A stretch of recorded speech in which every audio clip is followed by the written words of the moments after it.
तमाम देखने वाले और सुनने वाले दोस्त अहबाब को सिद्दी बाबा चैनल में खुशामदीद कहते हैं और सलाम पेश करते हैं। नाजरीन, जो लोग परी परी करते हैं, जो परियों के ख्वाहिशमंद है लेकिन उनको हाजिर नहीं होती, उनके लिए आज मैं बहुत ही ज़बरदस्त अमल लाया हूँ जो कि मुजर्रब तरीन मंतर है, जिस मंतर से आप परी को हाजिर कर सकते हैं। यह चाँद की 14 तारीख को आपने मंतर पढ़ना है। ये बहुत ही लाजवाब ज़बरदस्त मंतर है दोस्तों। ये आपने रात को 12 बजे अमल करना है और आपने उसी ही दिन कव्वे का गोश्त यानी कि सामने रख के ये पढ़ना है। 9000 इसकी तादाद है। पढ़ना आपने है खा कवा आ कवा ला परी आ परी।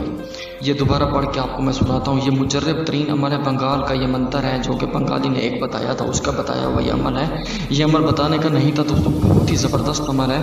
खा कवा आ कवा ला परी आ परी, वो सामने आपने गोश्त सामने रख के आपने ये पढ़ना है, कव्वे का गोश्त तो सामने, और हिसाब में बैठना है। इसी मंतर में आपको पढ़ने के वक्त आपको बहुत चीज़ों का सामना करना पड़ेगा, लेकिन आपने डरना बिल्कुल नहीं है दोस्तों। ये बहुत ही ज़बरदस्त अमल है, मुजर्रब तरीन अमल है। इसी मंतर यानी कि इसके बावजूद जो ये अमल नहीं कर सकता, कोई अमल भी नहीं कर सकता, ना वो करने की कोशिश करें दोस्तों। इससे आसान तरीन अमल आपको कोई नहीं दे सकता, ना कोई यूट्यूबर दे सकता है। ये मंतर बहुत ही कमाल का मंतर है, ये आप करें इंशाल्लाह आपको फ़ायदा ना हो। जो चोर की सज़ा वो मेरी सज़ा। जाओ दोस्तों, बहुत ही ज़बरदस्त मंतर है। तदा जब पूरी हो जाए चुपचाप आप घर आ जाए इंशाल्लाह। रात को किसी भी टाइम आपको अमल की कामयाबी ज़रूर मिलेगी, ज़रूर मिलेगी, ज़रूर मिलेगी। जो मेरा चैलेंज है, मंत्र दोबारा आपको पढ़ के सुनाता हूँ। खा कवा आ कवा ला परी आ परी।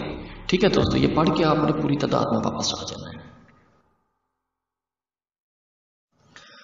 तमाम देखने वाले और सुनने वाले